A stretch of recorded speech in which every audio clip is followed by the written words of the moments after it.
Segera download Quran Tadabbur, dia meraih tafsir kebaikan. dalam genggaman Contoh, Anda. bulan Ramadan adalah bulan Al-Quran.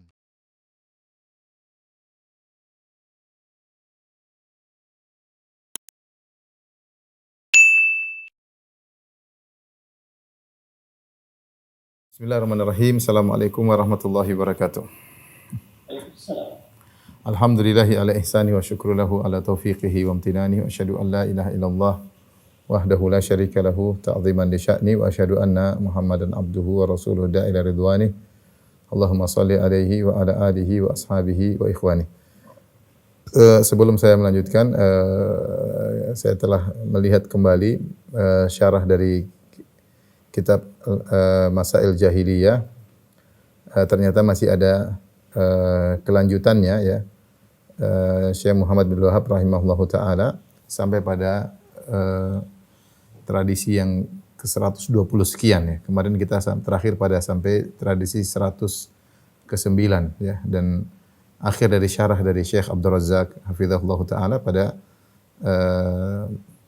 tradisi 109. Namun ketika saya lihat syarah yang lain seperti syarah Syekh Shalih Al Fauzan dan juga Syekh Abdullah Al Anqari hafizahumullah, maka ternyata masih ada kelanjutannya sampai 120 sekian. Kita lanjutkan ya pengajian kita. Mudah-mudahan kita selesai hari ini. Kalau tidak, kita selesaikan masih pertemuan sekali lagi ya. Al-mas'alah al-ashirah ba'dal mi'ah, yaitu tradisi mereka yang orang-orang jahiliyah yang ke-110 ya. Qatlul ladzina ya'muruna bil qisti minan nas. Kebiasaan mereka adalah membunuh orang-orang yang menyuruh kepada kebaikan, menyuruh manusia ya, kepada keadilan, yang menyuruh kepada kebaikan ya.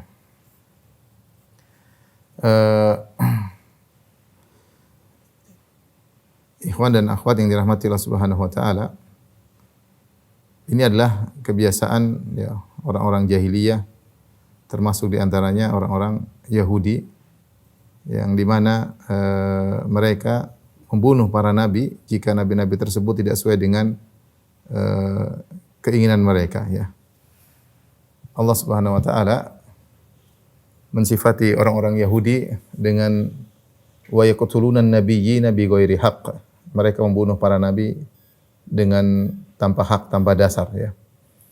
Kemudian juga di antara ciri-ciri mereka Allah juga sebutkan dalam surat Ali Imran ayat 21, wa yaqtuluna alladziina ya'muruna bil qisti minan nas. Mereka juga membunuh orang-orang yang menyuruh manusia untuk berbuat adil. Fabashshirhum bi'adzabin alim. Maka berilah kabar kepada mereka dengan azab yang pedih. Jadi di antara kebiasaan orang-orang jahiliyah, dan sudah kita sampaikan di awal pengajian, yang dimaksud dengan jahiliyah adalah termasuk orang musyrikin, termasuk Yahudi, termasuk Nasara, bahkan termasuk umat-umat yang kafirah dari umat-umat nabi-nabi terdahulu. Dan di antara kebiasaan orang-orang Yahudi adalah membunuh para nabi yang tidak sesuai dengan keinginan mereka. Wa qatlahumul anbiya.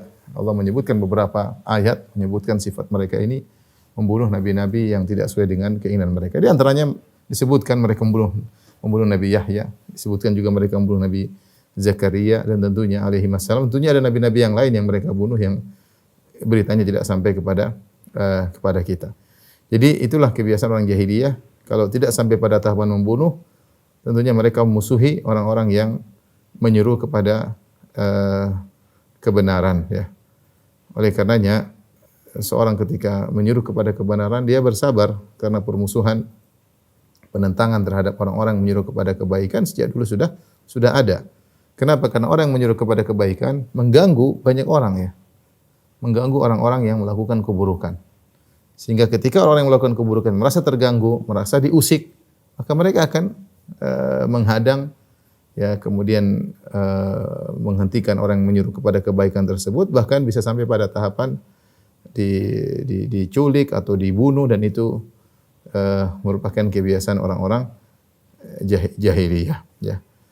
Ini di antara tradisi jahiliyah yang ke-110, yaitu membunuh orang-orang yang menyuruh manusia untuk berbuat adil ya. Kita tahu bahwasanya orang yang menyuruh kepada kebaikan, dia seperti membawa air yang putih. Sementara pemilik air yang berwarna sangat banyak. Ada yang orang punya warnanya ungu, ada yang airnya warnanya hijau. Banyak orang-orang terjebak dalam perkara-perkara yang haram. Ada yang suka ini, ada yang suka itu, ada yang suka ini. Nah, ketika seorang menyuruh kepada kebaikan, maka air putih ini tidak mau mereka terima. Ya, mereka ingin warna air mereka tetap berwarna dengan warna maksiat yang mereka sukai. Sehingga ketika air putih ini diserukan, ya maka seluruh pemilik air-air yang berwarna-warni ini terganggu. Ya, dan mereka akan berusaha mencegah orang yang membawa air putih bersih tersebut. Ya, dengan cara menghadang atau dengan menyerang, bahkan bisa jadi sampai pada tingkatan dibunuh. Dan subhanallah orang Yahudi mereka membunuh para nabi, ya. Ini adalah sunnatullah yang berlaku dan tradisi jahiliyah terus berlanjut hingga sampai saat ini. Dan hendaknya kepada orang-orang yang menyuruh kepada kebenaran untuk bersabar dan terus tegar di atas seruan kebenaran mereka. Kita lanjutkan al-mas'alah al-hadiyah asyarah ba'dal mi'ah. Tradisi 111. Di antara kebiasaan orang jahiliyah al-imanu bil jibti wat taghut, yaitu beriman kepada al-jibti wat taghut. Al-jibt ada yang menafsirkan dengan sihir. At-taghut yaitu semua yang disembah selain Allah Subhanahu wa taala. Ini terkait dengan juga orang Yahudi yang Allah sebutkan dalam surat An-Nisa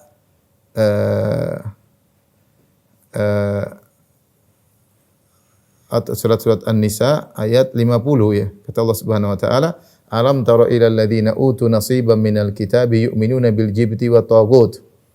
Ya, tidakkah engkau melihat kepada orang-orang yang diberikan sebagian dari Alkitab, maksudnya adalah orang-orang Yahudi. Yu'minuna bil jibti wat taghut, mereka beriman kepada sihir dan beriman kepada taghut. Di antara makna taghut yaitu kullu ma ubida min dunillah, ya, semua yang disembah selain Allah Subhanahu wa taala. Dan di antara taghut adalah yang menghalalkan apa yang diharamkan oleh Allah Subhanahu wa taala dan mengharamkan apa yang dihalalkan oleh Allah Subhanahu wa taala. Di mana ahlul kitab mereka memiliki sebagian pendeta-pendeta mereka yang merubah-rubah hukum Allah dan kemudian ditaati oleh pengikut-pengikut mereka, ya, ditaati oleh pengikut-pengikut mereka, dan ini adalah taghut. Ya, ketika seorang tahu bahwasanya si fulan, ya, meskipun adalah ulama mereka, ya, merubah-rubah hukum Allah dan dia tahu ulama tersebut telah merubah hukum Allah, kemudian dia taat kepada ulama tersebut, berarti dia telah menjadikan ulama tersebut sebagai taghut, ya. Jadi ini penjelasan tentang orang Yahudi bahwasanya di antara sifat-sifat mereka adalah beriman kepada sihir, dan beriman kepada sihir sampai sekarang masih ada di tradisi yang berlaku, sampai tersebar juga di antara kaum muslimin. Betapa banyak orang yang beriman kepada sihir, kepada dukun, meminta untuk menyihir, ya, datang kepada dukun untuk menyihir saudaranya karena ada permasalahan, dan berbagai macam sihir yang dilakukan, ya. Pasang susu lah misalnya supaya terlihat tampan, terlihat cantik, terlihat karismatik, ya. Sihir dilakukan untuk keperluan, ya. Keperluan demi kepentingan pribadi, ya. Untuk terlihat karismatik, terlihat cantik, atau untuk menyerang musuhnya yang dia hasad kepadanya dengan mengirim santet dan yang lainnya. Itu di tanah air kita juga ada dan tersebar juga di sebagian kaum muslimin. Jadi beriman kepada sihir itu adalah kebiasaan orang Yahudi. Oleh karenanya disebut dalam hadis bagaimana Lubaid bin Al-A'sam yang telah menyihir Nabi sallallahu alaihi wasallam dengan mengambil rambut Nabi sallallahu alaihi wasallam yang bekas sisir, diambil kemudian diletakkan di bawah, diletakkan di antara dua batu, kemudian dimasukkan di batu yang ada di sumur yang sudah tidak terpakai, ya. Akhirnya Nabi sallallahu alaihi wasallam tersihir, dihayalkan kepada Nabi sallallahu alaihi wasallam bahwasanya dia melakukan sesuatu yang tidak dia lakukan. Dihayalkan dia mendatangi istrinya, ternyata dia tidak mendatangi istrinya. Rasulullah sallallahu alaihi wasallam mengalami sakit. Sampai akhirnya datanglah malaikat meruqyah Nabi sallallahu alaihi wasallam, maka lepaslah sihir Nabi sallallahu alaihi wasallam, ya. Sehingga sihir itu tersebar di kalangan Yahudi sampai di zaman Nabi sallallahu alaihi wasallam. Yang menyihir Nabi juga adalah seorang Yahudi. Jadi orang Yahudi beriman kepada sihir dan beriman kepada taghut, dan itu pun kita kaum muslimin jangan mengikuti mereka. Jangan beriman kepada sihir dan jangan beriman kepada tagut ya. Yaitu yang disembah selain Allah Subhanahu wa taala. Oleh karena kita dapati bahwasanya sebagian ulama Yahudi merubah-rubah hukum. Seperti hukum rajam dihilangkan, mereka sembunyikan dan pengikut-pengikutnya tahu akan hal tersebut, bahwasanya rajam pernah ada tapi mereka tetap mengikuti ulama mereka. Dan ini berarti menjadikan ulama mereka sebagai tagut ya. Karena merubah hukum Allah Subhanahu wa taala dan diikuti. Kemudian yang berikutnya al-mas'alah asyrah Thaniyat asyrah ba'da al-mi'ah 112 tafdhilu dinil musyrikin ala dinil muslimin. Di antara kebiasaan orang jahiliyah adalah mendahulukan, memuliakan agama kaum musyrikin di atas agama kaum muslimin. Ini juga terkait dengan ayat sebelumnya ya, karena Allah Subhanahu wa taala berfirman, "Alam tara ilal ladzina utu nasiban minal kitabi yu'minuna bil jibti wat taghut wa yaquluna lil ladzina kafaru haula'i ahda minal ladzina amanu sabila." Tidakkah engkau melihat kepada orang-orang yang diberikan sebagian dari Alkitab, yaitu orang Yahudi diberikan Taurat, yu'minuna bil jibti wat taghut, mereka beriman kepada al-jibt, kepada sihir dan kepada taghut yang tadi sudah kita jelaskan, wa yaquluna lil ladzina kafaru, dan mereka berkata kepada orang kafir, haula'i ahda minal ladzina amanu sabila. Kalian itu wahai orang musyrikin Arab, orang-orang Quraisy, lebih baik agama kalian daripada kaum muslimin. Ayat ini ada sebab nuzulnya. Sebab nuzulnya bahwasanya orang-orang Yahudi awalnya ketika mereka tinggal bersama Nabi SAW, kan Nabi SAW datang berhijrah dari Mekah menuju Madinah. Kemudian di situ ada komunitas Yahudi, ada komunitas kaum musyrikin, dan ada komunitas kaum muslimin. Kemudian akhirnya terjadi perjanjian yang disebut dengan Wasiqatul Madinah, Piagam Madinah, yaitu perjanjian yang disepakati oleh warga negeri kota Madinah dengan berbagai macam heterogen komunitasnya. Ya, ada komunitas Yahudi, ada komunitas kaum muslimin. Dan di antara kesepakatan mereka, kesepakatan yang disepakati oleh seluruh penduduk kota Madinah, bahwasanya mereka akan saling bahu-membahu kalau ada musuh yang datang dari luar menyerang. Ya, meskipun masing-masing beribadah dengan agama mereka, masing-masing berkeyakinan mereka, tapi mereka akan bekerja sama kalau ada musuh yang datang dari luar. Ini disepakati oleh Yahudi. Namun ternyata perkembangan Islam semakin besar, ya, apalagi kaum muslimin kemudian banyak orang-orang mulai masuk Islam, orang musyrikin mulai masuk Islam. Ya, Yahudi merasa terganggu. Karena mereka merasa terganggu, akhirnya mereka pergi ke orang-orang Quraisy di Mekah untuk memprovokasi agar orang-orang Quraisy menyerang kaum muslimin. Ya. Agar orang Quraisy menyerang kaum muslimin. Yang provokator siapa? Orang Yahudi. Mereka berangkat menuju ke kota Mekah memprovokasi orang-orang Quraisy, menjelaskan akan bahayanya Muhammad dan pengikutnya, dan ini bahaya ini akan tersebar sampai di kota Mekah dan berbahaya bagi orang Quraisy. Akhirnya orang-orang Quraisy bertanya kepada Yahudi. Mereka bertanya, orang Yahudi, sebenarnya agama kami lebih baik ataukah agamanya Muhammad? Orang Yahudi sebenarnya tahu bahwasanya agamanya Muhammad lebih baik daripada agama musyrikin Arab, ya. Karena kita tahu orang Yahudi di kota Madinah sebelumnya sering bertengkar dengan kaum Ansar. Kaum Ansar yaitu suku Aus dan suku Khazraj. Sebelum mereka masuk Islam, mereka sering bertengkar dengan orang Yahudi, sering berperang di antara mereka. Dan kalau sudah berperang, orang Yahudi sering mengatakan, kalian di atas kesyirikan, akan datang seorang nabi yang kami akan berperang bersama nabi tersebut menghabisi kalian. Ketika nabi tersebut ternyata bukan dari golongan Yahudi, mereka tidak beriman. Itu Rasulullah SAW. Jadi mereka tahu bahwasanya agama orang musyrikin itu batil. Mereka tahu akan hal tersebut. Namun mereka sekarang ditanya dengan pertanyaan yang memojokkan mereka. Mereka ditanya, wahai orang Yahudi, mana yang lebih baik agama kami atau agama mereka? Kata orang musyrikin Quraisy. Tentu orang Yahudi kalau bilang agama Muhammad lebih baik, ya mereka tidak bisa memprovokasi orang-orang Quraisy untuk menyerang kaum muslimin. Akhirnya mereka terpaksa berbohong. Ketika ditanya mana agama yang lebih baik, maka Yahudi bertanya, Muhammad menyuruh apa? Muhammad begini, ya. Memisahkan, memecah, memutus silaturahmi, kemudian menghina Tuhan-Tuhan kami, dan macam-macam. Akhirnya orang Yahudi mengatakan, agama kalian lebih baik daripada agamanya Muhammad. Agama kalian wahai orang Quraisy lebih baik daripada agamanya Muhammad. Inilah yang disebut oleh para ulama dengan al-mudahanah. Mudahanah itu seakan-akan membenarkan kebatilan. Berbasa-basi, tapi isi basa-basi tersebut adalah membenarkan kebatilan. Ini tidak boleh dalam Islam. Ya. Lihatlah orang musyrikin, mereka mengatakan agama kalian lebih baik daripada agama, orang-orang Yahudi mengatakan kepada orang musyrikin, agama kalian lebih baik daripada agamanya Muhammad. Padahal mereka tahu agama Muhammad lebih baik dan mereka tahu bahwasanya agama kaum musyrikin penyembah berhala adalah buruk. Namun karena tidak enak maka mereka mengatakan agama kalian lebih baik daripada agama Nabi Muhammad sallallahu alaihi wasallam. Maka Allah turunkan ayat tadi. Wa yaquluna lil ladzina kafaru haula'i ahda minal ladzina amanu sabila. Maka orang Yahudi berkata bahwasanya orang musyrikin Quraisy agamanya lebih baik daripada agamanya Muhammad. Ini yang disebut tadi saya katakan mudahanah. Mudahanah itu berbasa-basi dengan membenarkan kesalahan. Ini tidak boleh. Kalau ada orang bilang depan kita senyum-senyum terus mengatakan ini kan boleh Ustaz, kita enggak boleh bilang iya. Kita bilang kalau haram-haram, enggak boleh kita mudahanah hanya karena ingin mengambil hatinya, enggak boleh. Ya. Kalau orang misalnya main musik di depan kita bilang, kalau ditanya apa hukumnya, kita bilang haram. Jangan kita bilang, oh enggak apa-apa, malah kita ikut main musik, enggak boleh. Itu namanya mudahanah, enggak boleh. Padahal kita tahu itu hukumnya haram.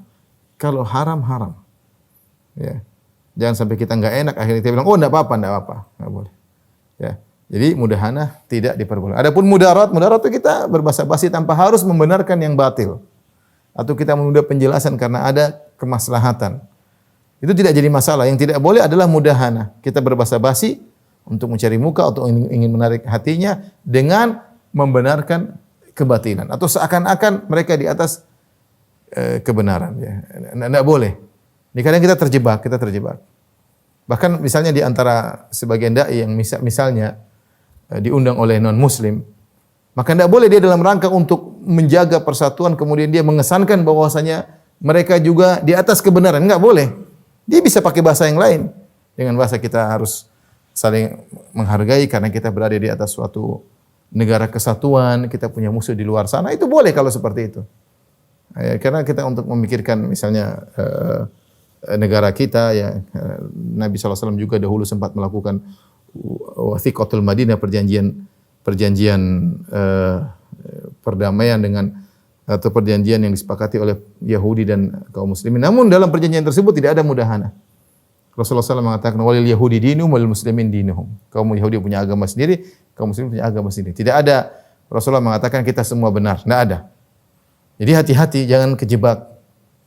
Ya, kita tidak boleh mudahanah. Kalau kita berbasa-basi mudarat, kita mengucapkan kata-kata yang baik tanpa harus membenarkan kebatilan mereka, maka tidak jadi masalah. Jangan sampai karena kita punya niat yang baik akhirnya kita membenarkan kebatilan mereka atau mengesankan mereka di atas kebenaran. Dan ini saya lihat sebagian dai terjebak dalam ini tidak boleh. Ini adalah kebiasaan orang Yahudi. Mudahanah, ya. Sudah tahu itu salah tapi membenarkan. Mereka mengatakan agama kaum musyrikin lebih baik daripada agama kaum muslimin. Padahal mereka tahu agama kaum musyrikin adalah buruk. Ini di antara kebiasaan orang atau tradisi yang buruk. Kemudian di antara tradisi berikutnya al-mas'alatu tsalitsah asyarah ba'dal mi'ah, tradisi yang nomor 113, labsul haqqi bil batil, yaitu mencampurkan kebenaran dengan kebatilan. Ya. Allah Subhanahu wa taala berfirman, wala talbisul haqqo bil batil wa taktumul haqqo wa antum ta'lamun. Janganlah kalian mencampurkan antara kebaikan dengan kebatilan dan kalian menyembunyikan kebenaran sementara kalian tahu. Kalian sembunyikan. Kalian tahu malah kalian sembunyikan. Di sini Allah mengatakan wala talbisul haqqo bil batil. Janganlah kalian mencampur adukan antara kebenaran dan kebatilan. Ini adalah metode yang dilakukan oleh orang-orang musyrikin atau orang Yahudi atau orang munafikin sehingga Allah menegur mereka dalam surat Al-Baqarah. Allah mengatakan wala talbisul haqqo bil batil. Janganlah kalian mencampur adukan antara kebenaran dengan kebatilan. Kebatilan kalau dia muncul sebagai kebatilan murni, tidak ada yang mau ikut. Tidak ada yang mau ikut. Tetapi kalau kebatilan tersebut dibumbui dengan sedikit kebenaran, maka ini laris. Ini laris ya. Apalagi sifat manusia, mereka terkadang terpikat dengan kebenaran tersebut, lupa dengan kebatilan yang ada. Sebagian manusia husnudzan. Seperti contohnya yang dilakukan oleh dukun. Dukun dia punya kawan dari setan, kalau dukun asli bukan dukun palsu ya. Benar-benar dukun, dia punya teman dari kalangan jin dan jin tersebut mencuri berita dari langit, kemudian dia kabarkan kepada dukun tersebut. Kata Nabi SAW, hatta yulqiyaha ala lisani sahir awil kahin. Maka berita yang dicuri oleh jin dari langit diberitahukan kepada lisannya dukun atau sihir. Kata Nabi SAW, fayakdzibu ma'aha mi'ata kadzbah. Maka dukun tadi menambah dengan 100 kedustaan. Dia cuma dengar berita tidak jelas, samar-samar. Dia tambah dengan 100 kedustaan. Oleh karenanya dukun asli, kadang kalau meramal, kadang benar, tapi seringnya salah. Mungkin dari 100 ramalan tentang masa depan, satu yang benar, 99 salah. Karena mereka mendengar kabar curian berita tersebut, masih samar-samar dan tidak jelas. Maka mereka tambah dengan 100 kedustaan. Tetapi apa kata Nabi SAW? Fayuqal alaysa qad qala kada wa kada yauma kada wa kada fayusaddaqu bitilkal kalimati allati sumi'at minas sama. Akhirnya dukun tersebut pernah meramal sekali benar, kemudian yang lain salah, tapi orang yang diingat oleh masyarakat dukun ini pernah benar. Kesalahan 100 kesalahan ramalan yang pernah dia lakukan tidak pernah diingat. Dukun ini pernah ngeramal benar, ngeramal berikutnya salah melulu tidak pernah diingat. Sama seperti pawang hujan misalnya. Mungkin sesekali dia pawang hujan enggak jadi, kebetulan. Mungkin dia sudah lihat ramalan cuaca macam-macam, kemudian keluar, ternyata tidak jadi hujan. Tapi selalu sisanya hujan melulu. Tapi orang selalu ingat dia pernah menghalangi hujan. Kebetulan benar itu selalu diingat-ingat oleh masyarakat. Sehingga dia dipanggil terus. Padahal selalu salah. Selalu tidak bisa ya. Maka demikianlah ketika kebatilan dicampur dengan kebenaran sedikit, yang masyarakat pandang terkadang kebenaran tersebut, yang diingat kebenaran tersebut, kebatilan lain dilupakan. Dan demikianlah cara ahlul batil untuk melariskan kebatilan mereka, maka dibumbui dengan sedikit kebenaran. Contoh orang-orang Rafidhah, orang Syiah, mereka untuk melariskan akidah mereka bumbui dengan cinta kepada ahlul bait. Mereka bumbui dengan membela ahlul bait. Sehingga kalau ikut mereka seakan-akan cinta kepada Ahlul Bait, membela Ahlul Bait. Kalau tidak ikut mereka seakan-akan tidak membela Ahlul Bait. Dengan begitu laris. Banyak orang suka. Kenapa? Karena kita cinta Ahlul Bait, kita bela Ahlul Bait. Siapa sih tidak cinta sama keluarga Nabi sallallahu alaihi wasallam seperti itu? Laris. Contoh seperti orang-orang Khawarij atau orang Mu'tazilah. Orang Khawarij memberontak. Ya, memberontak, mengkafirkan dengan alasan bahwasanya kita beramar ma'ruf nahi munkar. Sang penguasa telah berbuat kemaksiatan, kita kafirkan. Sama dengan orang Mu'tazilah. Mu'tazilah mengatakan wajib untuk melengsarkan pemerintah yang zalim. Mereka mengatakan adalah beramar ma'ruf nahi munkar. Mereka membumbui perbuatan mereka dan itu diingkari, dilarang oleh Nabi SAW. Tidak boleh memberontak kepada pemerintah selama dia masih muslim, enggak boleh. Kalau dia kafir pun harus dilihat apakah mampu atau tidak untuk memberontak. Tapi kalau dia muslim tidak boleh. Ketika para sahabat mengatakan, afala nunabidhum bisayf, ya Rasulullah, apakah kita harus mengangkat senjata untuk memerangi pemimpin-pemimpin yang zalim tersebut? Kata Rasulullah SAW, tidak boleh. Ma sallau, selama mereka masih salat tidak boleh. Dalam riwayat yang lain, illa antara fihim kufran buwahan indakum fihi burhan minallahi burhan. Kalau kalian melihat ada kekufuran yang nyata, kau punya dalil bahwasanya mereka kafir, maka boleh dilengserkan dengan paksa jika memang kau punya kemampuan. Tapi kalau selama muslim tidak boleh. Nah, orang Mu'tazilah mengatakan kalau ada pemimpin muslim yang zalim di mata mereka, maka harus dilengserkan, maka angkat senjata perang dengan dibumbui dengan ini adalah amar ma'ruf nahi mungkar. Ya, amar ma'ruf nahi mungkar. Ini contoh. Jadi larislah bid'ah seperti orang-orang yang menolak sifat, orang Mu'tazilah menolak sifat, Jahmiyah menolak sifat. Mu'tazilah menolak sifat-sifat Allah Subhanahu wa taala. Ketika mereka menolak sifat Allah, mereka mengatakan ini adalah tanzih, mensucikan Allah dari sifat-sifat makhluk.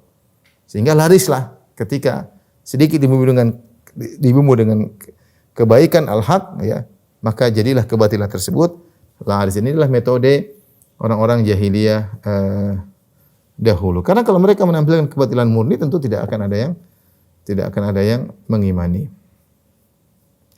Tapi berikutnya al-mas'alah rabi'ah asyar ba'dal mi'ah. Tradisi 114 ya, menyembunyikan kebenaran padahal mengetahuinya. ya, menyembunyikan kebenaran padahal mengetahui. Ini adalah tradisi orang-orang Yahudi. Ya. Mereka mengenal Nabi SAW, tapi mereka sembunyikan ilmu mereka tersebut. Ya'rifunahu kama ya'rifuna abna'ahum. Mereka mengetahui Rasulullah SAW sebagaimana mereka mengetahui anak-anak mereka. Sampai Allah gambarkan pengetahuan mereka tentang Nabi luar biasa. Mereka mengetahui Nabi SAW sebagaimana mereka mengetahui anak-anak mereka. Kita kalau punya anak, kita tahu betul anak kita seperti apa, sifat-sifatnya, sukanya main di mana. Jadi mereka tahu sifat-sifat Nabi. Mereka tahu sifat-sifat fisik Nabi SAW. Mereka tahu Nabi hijrah kemana. Makanya kalau kita baca tentang kenapa banyak komunitas Yahudi di kota Madinah, Bani Qainuqa, Bani Nadhir dan Bani Quraidah, karena mereka sedang menanti hijrahnya Nabi tersebut yang mereka nantikan Nabi terakhir. Mereka ingin beriman dengan Nabi tersebut. Mereka tahu akan sifat-sifat Nabi tersebut. Namun kata Allah, "Falamma ja'ahum ma arafu kafaru bih." Ketika datang Nabi yang mereka kenal sebagaimana mereka tahu dalam kitab suci mereka, justru mereka kafir kepada Nabi tersebut dan mereka sembunyikan. Mereka tidak pernah menampakkan, menguak hal tersebut di hadapan umat bahwasanya sifat-sifat Muhammad ada dalam Taurat. Mereka sembunyikan. Bahkan hampir-hampir sekarang sifat-sifat Nabi Muhammad hampir-hampir dihilangkan dari Taurat. Hampir tidak ada. Padahal kita yakin pernah ada. Karena Allah sudah sebutkan bahwasanya Nabi Muhammad SAW disebutkan dalam Taurat dan Injil. Bahkan bukan cuma Nabi, bahkan sifat-sifat para sahabat disebutkan, sahabat Nabi SAW disebut dalam Taurat dan Injil. Ya. Allah sebutkan dalam surat di akhir surat Al-Fatah ya. Taib, di antaranya seperti orang Yahudi, mereka merubah hukum rajam. Kalau ada yang berzina di antara mereka, mereka tidak rajam, tapi mereka arak orang tersebut, laki-laki dan perempuan diarak, dibalik, wajahnya di pantat himar, kemudian belakangnya jadi dibalik. Jadi misalnya himar, maka wajahnya dibalik, wajahnya di pantat, kemudian pantatnya orang tersebut atau bokong yang tersebut ke arah kepala himar. Kemudian diarak, dikasih hitam-hitam, dipermalukan. Ya. Hal ini mereka lakukan kenapa? Ketika ternyata yang berzina adalah asyraf, orang-orang mulia di antara mereka. Ketika orang miskin yang berzina, mereka tegakkan rajam. Namun ketika yang melakukan zina adalah orang-orang tokoh di antara mereka, akhirnya para pendeta itu dibayar. Mereka dibayar ya, sehingga mereka menjual ayat-ayat Allah Subhanahu wa taala. Mereka sembunyikan ayat tentang rajam dalam Taurat, akhirnya hukum orang berzina dirubah, tidak lagi dirajam tapi cuma diarak, dipermalukan. Ya, diarak dan dipermalukan. Ini mereka menyembunyikan ayat tentang rajam. Makanya ketika orang-orang Yahudi suatu saat kejadian lagi zina dan mereka tahu Nabi Muhammad SAW, kata mereka, coba kita ke nabinya orang Arab. Mereka tahu Nabi Muhammad seorang nabi SAW. Kata mereka, dia adalah nabi yang penuh dengan rahmat. Dia membawa hukum tidak keras seperti kita. Jadi mereka menyangka, mereka berharap Nabi SAW memberi keputusan bagi orang berzina bukan rajam. Akhirnya mereka datang kepada Nabi. Kemudian Nabi SAW akhirnya menyuruh mereka menghadirkan Taurat. Mereka menyuruh mereka menghadirkan Taurat. Kemudian Nabi suruh baca dalam ayat-ayat dalam Taurat tentang orang berzina. Rupanya di antara mereka ada yang menutup ayat, kemudian dia baca dengan diloncat. Situ ada Abdullah bin Salam, salah seorang ulama Yahudi yang masuk Islam. Kata dia, coba angkat tanganmu. Angkat tangan, ternyata ada ayat tentang rajam. Jadi mereka sembunyikan. Mereka sembunyikan ayat-ayat padahal mereka mengetahuinya. Oleh karena di antara tradisi orang-orang jahiliyah adalah menyembunyikan ayat-ayat menyembunyikan kebenaran padahal mereka tahu tentang kebenaran tersebut, dan ini adalah dosa besar ya. Dan tradisi ini jangan sampai dilakukan oleh para ahli ilmu, para ulama. Hati-hati. Allah Subhanahu wa taala berfirman memperingatkan orang yang menyembunyikan kebenaran. Innal ladzina yaktumuna ma anzalna minal bayyinati wal huda min ba'di ma bayyanahu lin-nasi fil kitabi ulaika yal'anuhumullah wa yal'anuhumul la'inun. Sungguhnya orang-orang yang menyembunyikan apa yang telah kami turunkan berupa penjelasan dan petunjuk min ba'di ma bayyanahu lin-nas, setelah kami jelaskan kepada manusia fil kitab, dalam kitab suci, mereka sembunyikan. Allah celah orang-orang Yahudi. Mereka sembunyikan. Bila Allah sudah turunkan di Taurat, mereka sembunyikan. Kata Allah, ulaika yal'anuhumullah, mereka itulah orang dilaknat oleh Allah, wa yal'anuhumul la'inun, dan mereka dilaknat oleh orang-orang yang melaknat. Illal ladzina tabu wa aslahu wa bayyanu, kecuali orang yang bertaubat dan buat perbaikan dan menjelaskan. Fa ulaika atubu alaihim, mereka itulah yang aku terima taubat mereka, wa ana tawwabur rahim, dan aku adalah Maha penerima taubat dan Maha penyayang. Ibnu Katsir berkata mengomentari ayat ini, hadza wa'idun syadidun liman katama ma ja'at bihi rusul sallallahu alaihi wasallam minad dalalat wal bayinat. Ini adalah ancaman yang keras dari Allah Subhanahu wa taala bagi orang yang menyembunyikan apa yang telah diturunkan atau dibawa oleh para rasul, baik Taurat, Injil maupun Al-Qur'an. Ada sudah tahu ilmunya dia sembunyikan, maka diancam dengan laknat Allah dan laknat para malaikat, ya. Ini bahaya menyembunyikan ilmu. Makanya dalam hadis Rasulullah SAW bersabda, "Man su'ila al-ilmil ya fakatamahu uljima yaumal qiyamah fihi bilijamin minan nar." Siapa yang ditanya tentang suatu ilmu kemudian dia menyembunyikannya, dia tidak kasih tahu, dia menyembunyikannya, maka pada hari kiamat kelak dia akan pasang lijam, pasang tali kekang yang terbuat dari api. Karena dia enggak mau ngomong, dikekang di hari kiamat dengan api, ya. Dengan api. Dan ini peringatan keras kepada orang yang memiliki ilmu. Mereka tahu kemungkaran depan mereka, mereka diam. Subhanallah, saya enggak tahu seperti apa, ya. Apakah ada di antara kita yang ragu bahwasanya apa yang dilakukan oleh cerita-cerita Korea, aurat terbuka, joget-joget apa segalanya, ada yang ragu itu bahwasanya itu haram bagi orang berilmu? Tapi sebenarnya sebagian orang ditanya di televisi tentang Korea, dia tidak mengatakan haram. Malah seakan-akan tidak jadi masalah. Ya subhanallah, ente cari keridhaan orang, ente ingin dipuji oleh orang, takut dibenci oleh orang gara-gara mengatakan nonton Korea haram. Dan banyak di depan kita perkara yang haram, tapi sebagian orang yang berilmu diam, tidak berani ngomong. Kalau memang dia beruzur, artinya kalau dia ngomong dia bakalan dipenjara, bahkan dibunuh, mungkin itu urusan lain. Namun dia tidak mau ngomong hanya karena takut ditinggalkan oleh masyarakat. Ini yang kita khawatirkan, ini yang bahaya seperti ini. Menyembunyikan ilmu, ya. Padahal dia tahu itu hukumnya hanya karena mencari keridhaan manusia. Justru sebaliknya, carilah keridhaan Allah dengan kemurkaan manusia. Jelaskan. Orang marah biarin aja, ini hukum Allah seperti ini. Hukumnya haram, hukumnya bid'ah, hukumnya syirik, sampaikan. Dengan cara yang baik, kau terima, enggak. Tapi jangan kau sembunyikan, kalau sudah tahu hukumnya kau sembunyikan. Sembunyikan, bahkan seakan-akan membolehkan, membiarkan. Padahal kau punya ilmu gara-gara ya karena engkau tahu itu hobi masyarakat. Kau tidak ingin mengganggu hobi masyarakat. Orang seperti ini, apakah dia ustadz, apakah dia dai, maka dia terancam. Terancam karena dia menyembunyikan ilmu yang perlu diketahui oleh masyarakat hanya karena mencari keridhaan manusia. Waliyadzubillah. Adapun kalau memang kondisinya tidak mungkin, kan takut dibunuh misalnya, takut dipenjara, itu lain cerita, mungkin ada uzur. Tapi kalau hanya takut dikata-katain oleh orang, udah tahu ini hukumnya haram, ya subhanallah. Pelintir sana, pelintir sini, lari kanan, lari kiri supaya tidak dicela oleh orang karena tidak ingin menyelisih tradisi masyarakat. Repot seperti itu. Repot. Baik, kita lanjutkan. Ya, jadi tadi kita sebutkan tradisi ke-14 adalah menyembunyikan ilmu. Ini berbahaya, terutama bagi orang yang punya ilmu.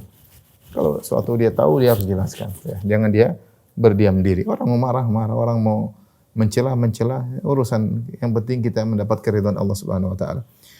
Al-mas'alatul khamisah asyra ba'dal mi'ah. Tradisi 115 ya.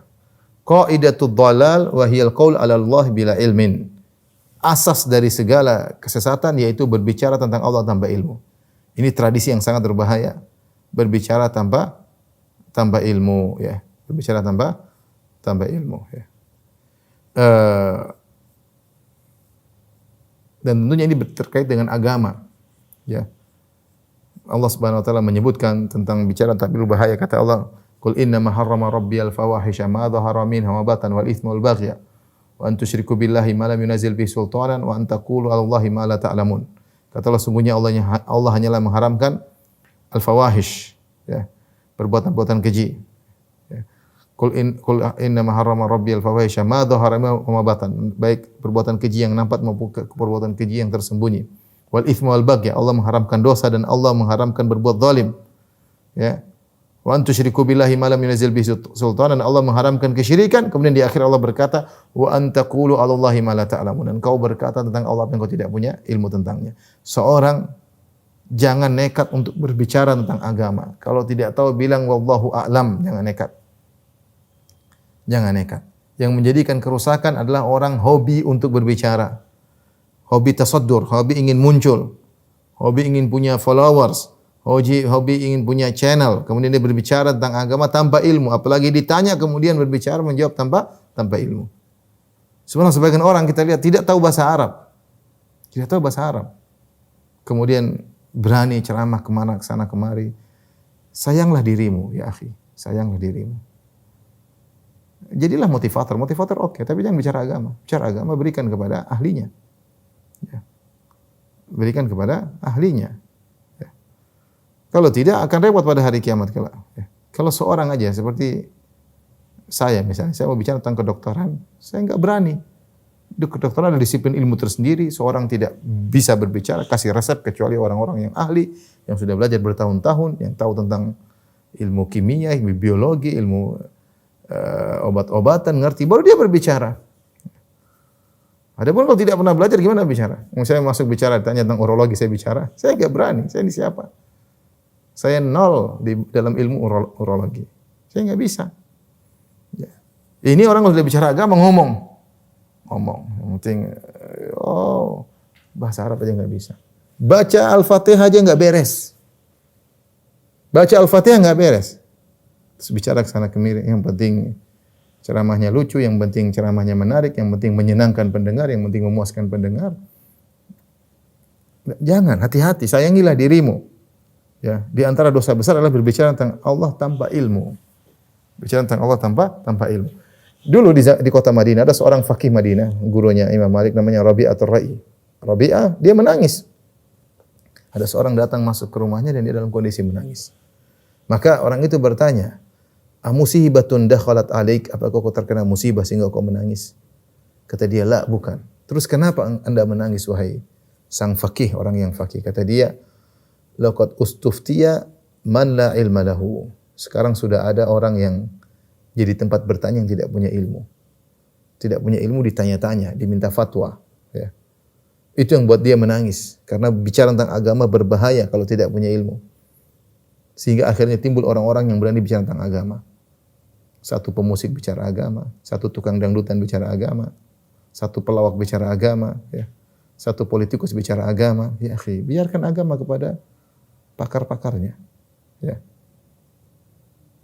Kita saja enggak berani bicara tentang kedokteran. Pelawak bicara kedokteran, kita enggak gimana pelawak bicara kedokteran. Ya. Ada pelawak kemudian masuk dalam ruang operasi, ikut operasi, politikus ikut masuk dalam ruang operasi, ikut operasi. Ini yang berhak operasi dokter yang ahli operasi. Kalau kita saja operasi kita bilang enggak boleh kecuali ahlinya. Ustaz aja mau operasi kita bilang ustaz meskipun dokter profesor bidang agama mau ikut operasi, enggak boleh, kamu bukan bidangmu.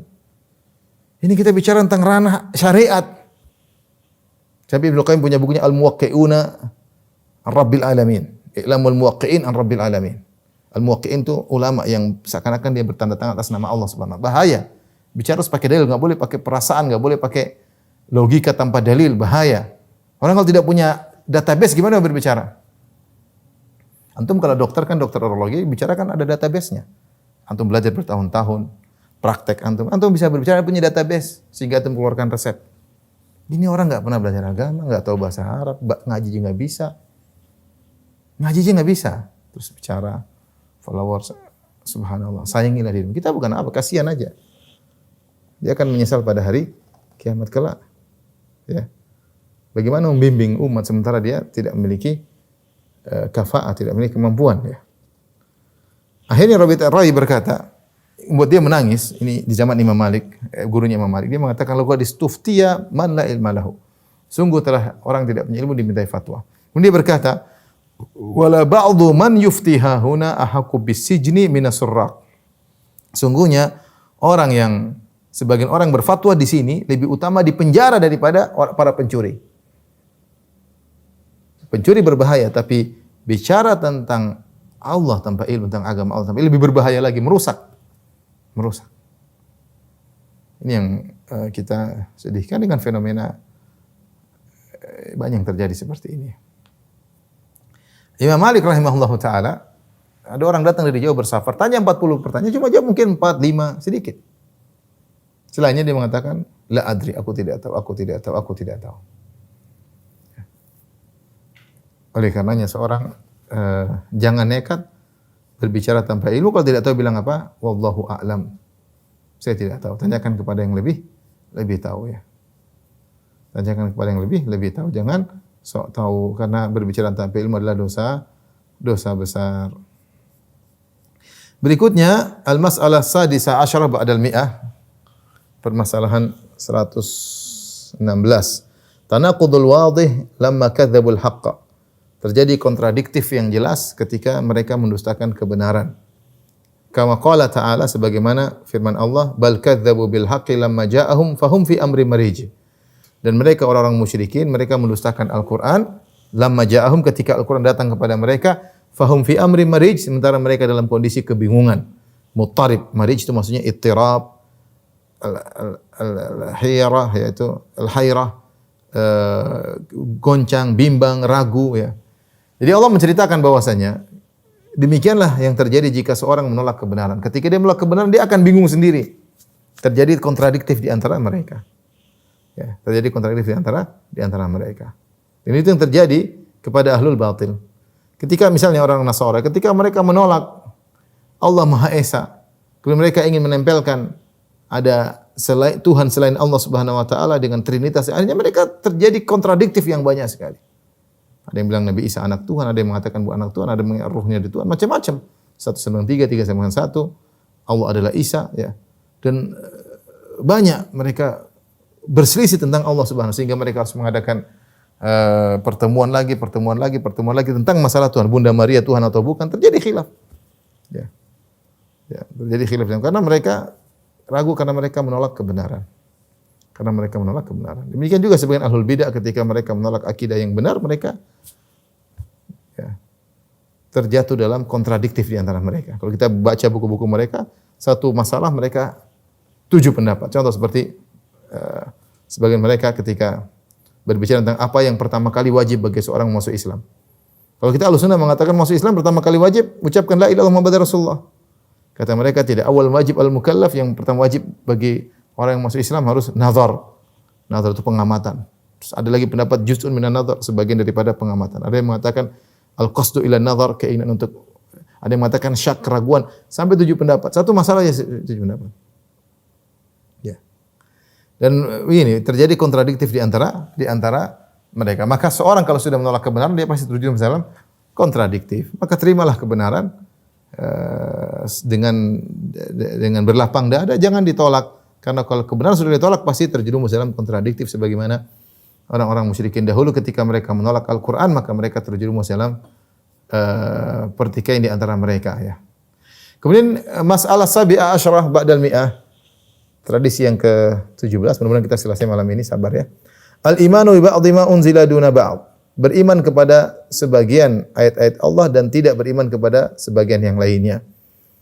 Allah mencela ahlul kitab yang mereka hanya beriman kepada sebagian ayat-ayat dalam Taurat dan mereka kufur kepada sebagian ayat-ayat dalam Taurat. Kata Allah Subhanahu wa taala, "Afatu'minuna bi ba'dil kitabi wa takfuruna bi ba'd?" Apa kalian beriman dengan sebagian Taurat dan kalian kufur kepada sebagian ayat-ayat dalam Taurat?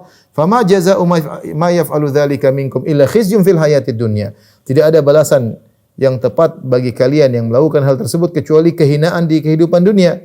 Wa yaumal qiyamati yuradduna ila asyaddil adzab. Di dunia dihinakan dan pada hari kiamat kelak akan dikembalikan kepada azab yang lebih pedih. Demikian juga Allah berfirman dalam ayat yang lain, "Innal ladzina yakfuruna billahi wa rusulihi." Sungguhnya orang yang berkufur kepada Allah dan kufur kepada rasul-rasulnya, wa yuriduna ayyufarriqu bainallahi wa rusulihi, dan mereka ingin membedakan antara Allah dan rasul-rasulnya.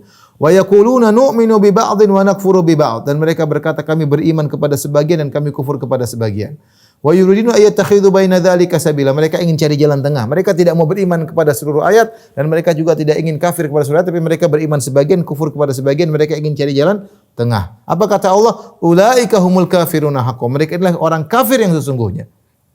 Lebih parah daripada yang kufur kepada semuanya. Ya, ini masih ragu-ragu tengah-tengah. Ya, Allah mengatakan ulaika humul kafiruna haqqan. Mereka adalah orang kafir yang sesungguhnya. Ini tidak boleh, ya, karena ini kekufuran dan ini kebiasaan orang Yahudi beriman pada sebagian ayat dan menolak sebagian ayat. Kita orang Islam beriman kepada seluruh ayat, beriman kepada syariat. Jangan kita terima sebagian, kita tolak sebagian. Kita terima kenapa? Kalau tanya, kenapa kau beriman dengan ini? Kau beriman bahwasanya salat 5 waktu wajib.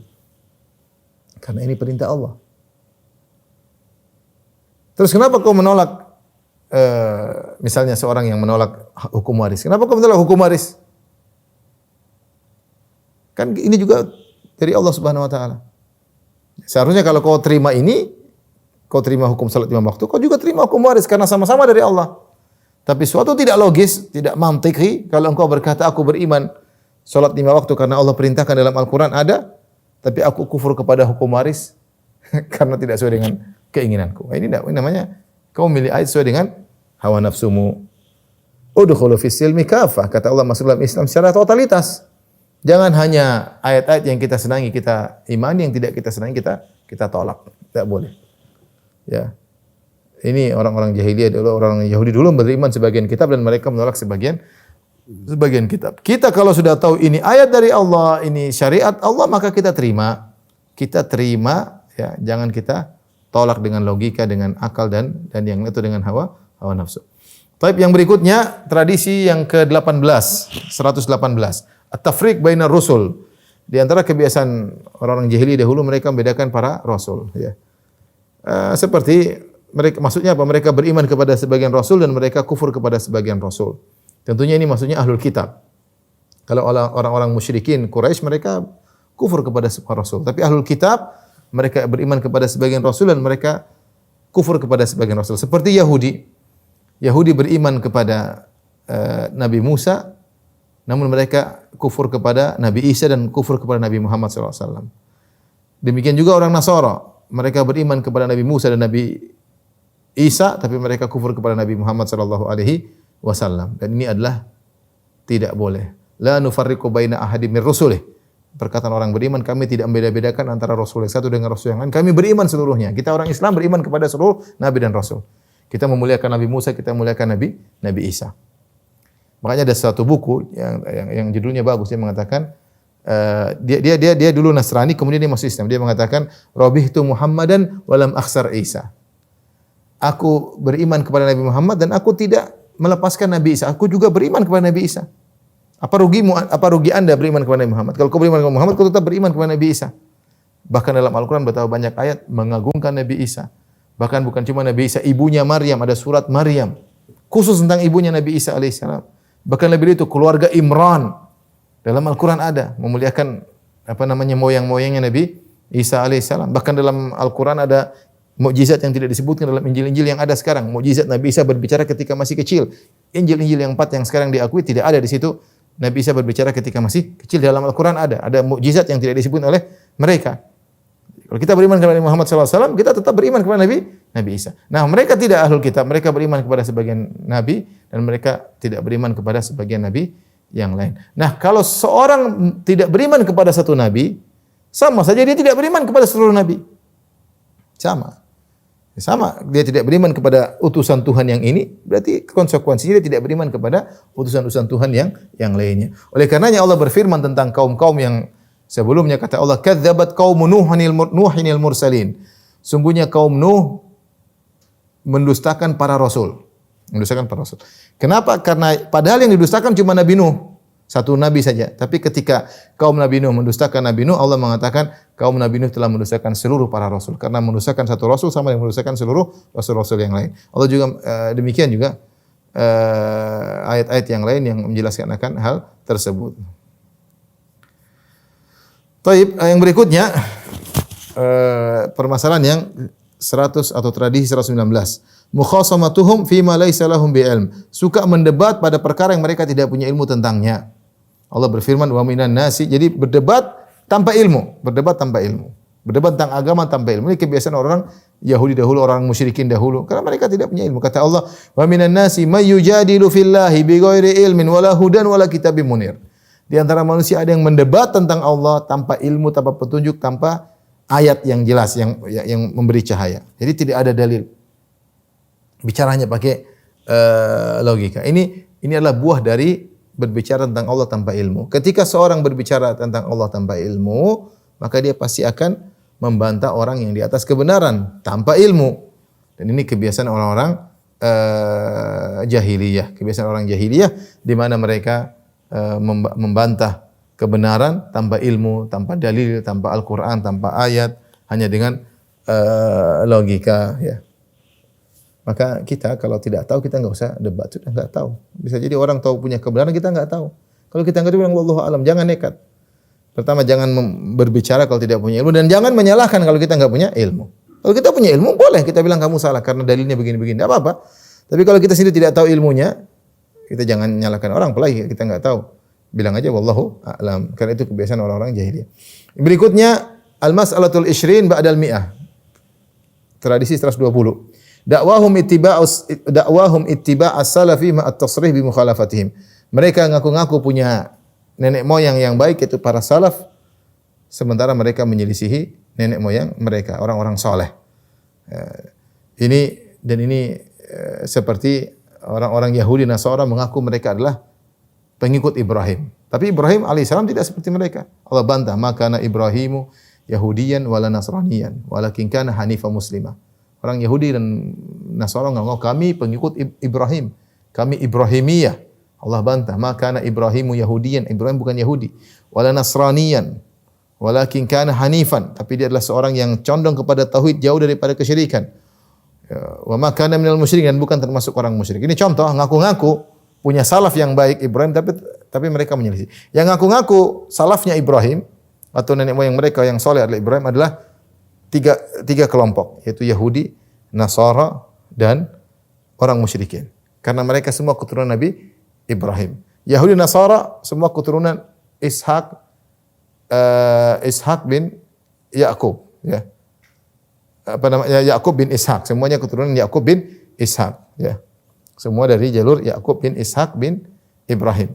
Adapun orang-orang Quraisy itu Abu Jahal, Abu Lahab dan yang lainnya semua keturunan Ismail bin Ibrahim. Jadi tiga-tiganya ini ngaku-ngaku nenek moyang kami Ibrahim. Tapi Allah bantah mereka semua. Ibrahim tidak Yahudi, tidak Nasrani, tidak musyrik, tapi dia Hanif Muslim. Maka Ibrahimu Yahudiyan, Ibrahim bukan Yahudi, wala Nasraniyan, walakin kana hanifan, tapi dia adalah Islam dan jauh dari kesyirikan. Wa ma kana minal musyrikin, dan dia bukan orang musyrik. Jadi banyak orang mengaku punya pendahulu yang baik, tapi ternyata perbuatan mereka menyelisih pendahulu mereka. Contoh nyata seperti sebagian orang ngaku mengikuti mazhab Syafi'i, tapi menyelisih ajaran Syafi'i. Ajaran Syafi'i begini tidak boleh mereka selisih. Kita buka buku-buku Imam Syafi'i. Misalnya mengharamkan musik, mereka membolehkan apa? Musik. Mazhab Syafi'i menyatakan cadar sunnah, bahkan sebagian mereka mengatakan wajib dalam mazhab Syafi'i. Mereka malah menghina cadar. Imam Syafi'i meninggalkan Baghdad gara-gara ada orang yang main alat-alat musik, memalingkan orang dari Al-Quran. Justru sekarang orang malah menjadikan main musik sebagai sarana untuk dakwah dan macam. Menyelisih. Belum masalah akidah ya. Imam Syafi'i mengatakan tidak boleh takziah lebih dari 3 hari. Karena itu bisa menimbulkan kesedihan yang lebih banyak. Mereka justru bikin acara sampai 7, 40 dan seterusnya. Menyelisih mazhab Syafi'i. Ya. Dan seperti itu ya. Sebagian mereka mengaku kami pengikut mazhab Abul Hasan Al-Asy'ari. Kita buka buku Abul Hasan Al-Asy'ari, bukunya Maqalatul Islamiyyin, Ibanah Al-Ibanah Usulud Diyanah. Kemudian kita buka bukunya Risalah Al-Thaqar, kita buku Uluma Firat Al-Halil Bidah. Ternyata isinya tidak sama dengan orang-orang yang ngaku mengikuti mazhab Abul Hasan Al-Asy'ari. Beda sekali, beda banget. Jadi ngaku-ngaku ya, tapi ngaku-ngaku tapi ternyata berbeda dengan yang mereka nisbahkan kepada orang tersebut. Ngaku-ngaku pengikut Abul Hasan Al-Asy'ari, ternyata akidah mereka tidak sama seperti Abul Hasan Al-Asy'ari rahimahullahu taala. Ya. Sama seperti orang-orang Rafidhah mengaku kami ada pengikut Ahlul Bait. Ahlul Bait tidak seperti mereka. Mereka sekarang mengkafirkan para sahabat, sementara Ahlul Bait tidak. Lihat bagaimana ruhama bainahum, kasih sayang di antara Ahlul Bait dengan para sahabat. Umar menikah dengan putrinya Ali bin Abi Thalib. Umar itu adalah mantunya Ali bin Abi Thalib. Umar menikah dengan putrinya Ali, yaitu Ummu Kulthum, anaknya Fatimah. Ummu Kulthum punya anak namanya Zaid bin Umar. Subhanallah. Bagaimana mereka mengatakan seakan-akan bermusuhan. Bagaimana Abu Bakar pernah menggendong Hasan di depan Ali bin Abi Thalib. Kemudian Abu Bakar bercanda mengatakan syabihun bin Nabi la syabihun bi Ali. Kata Abu Bakar, wahai Ali, anakmu Hasan ini mirip Nabi, tidak mirip dengan engkau. Fadhahika Ali. Ali tertawa. Tabassama wa dhahik. Tertawa di depan Abu Bakar. Abu Bakar mengatakan, la qarabatu Rasulullah sallam ahabbu ilai an asil min qarabati. Aku lebih suka menyambung kerabat Nabi daripada kerabatku sendiri. Subhanallah. Lihat bagaimana ketika Abu Bakar menjadi khalifah. Bagaimana Ahlul Bait Ali bin Abi Thalib tunduk kepada Abu Bakar. Bagaimana Umar ketika menjadi khalifah. Ali bin Abi Thalib juga tunduk. Sampai Umar pilih 6 orang. Salah satu harus jadi. Di antaranya Ali bin Abi Thalib. Dan Ali bin Abi Thalib tidak pernah protes. Bagaimana ketika Umar bin Khattab sakit keras dan akan meninggal. Ali bin Abi Thalib datang. Kemudian memuji-muji Umar. Dia mengatakan betapa sering aku mendengar Rasulullah SAW berkata, kharajtu ana wa Abu Bakar wa Umar. Aku keluar bersama Abu Bakar dan Umar. Aku masuk suatu negeri bersama Abu Bakar dan Umar. Betapa banyak Nabi ngomong begitu. Ali memuji.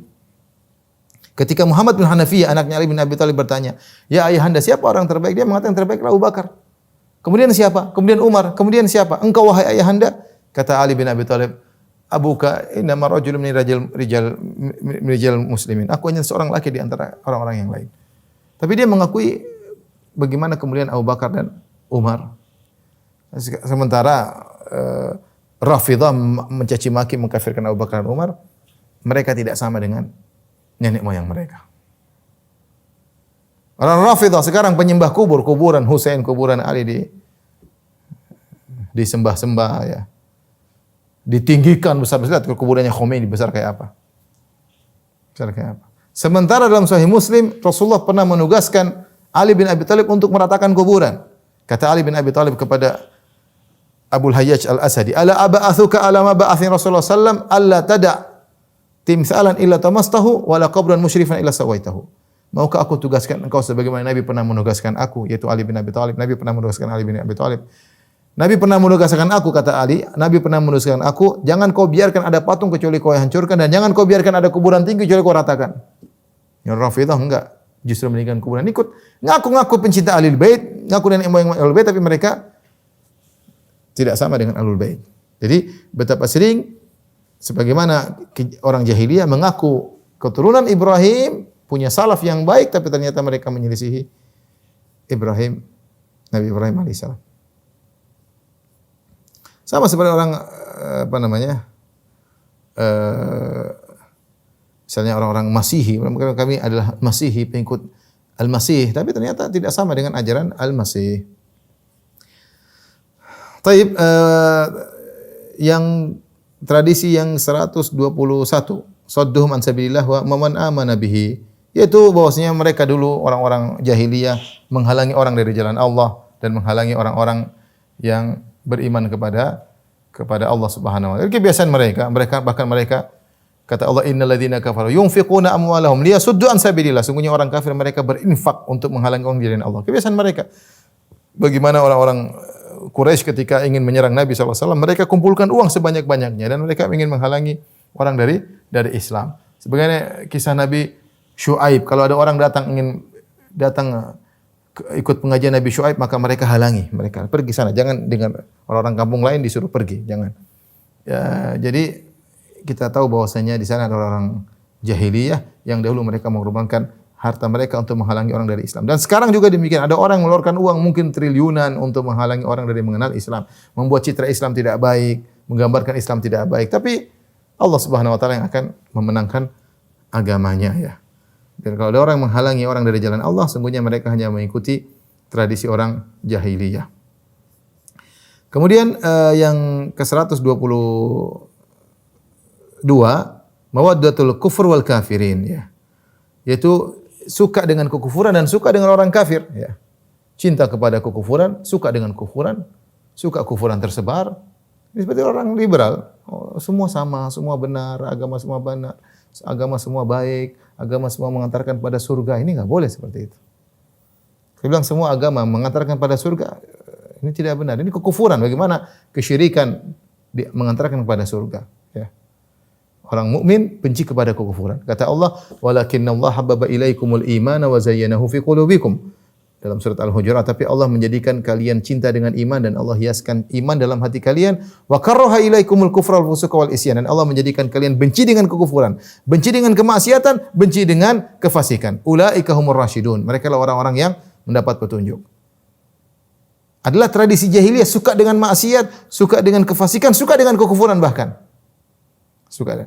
Lebih senang dengan orang kafir daripada orang Islam. Lebih dekat dengan orang kafir, tidak suka dengan orang Islam. Ini apa ini sebenarnya? Ini tradisi jahiliyah.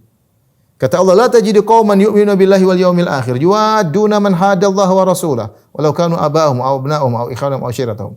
Kau tidak akan mendapati suatu kaum yang beriman kepada Allah dan hari akhirat kemudian berkasih sayang bersama orang-orang yang memusuhi Allah dan Rasulnya, meskipun itu ayah mereka, anak mereka, saudara mereka ataupun keluarga mereka ya. Jadi kita tidak boleh benci, tidak boleh suka dengan kufuran. Kita tidak suka kesyirikan tersebar. Tapi terkadang kita memang harus tahu bahwasanya kita hidup dalam suasana heterogen yang masing-masing punya hak. Tapi tidak boleh kita cinta kepada kesyirikan, tidak boleh kita benci, kita tidak suka, tapi kita punya aturan dalam menghadapi hal tersebut. Adapun kita menyukai kekufuran, mencintai kesyirikan, kita dukung kesyirikan, kita suka kesyirikan tersebar. Ini bukan orang Islam seperti ini.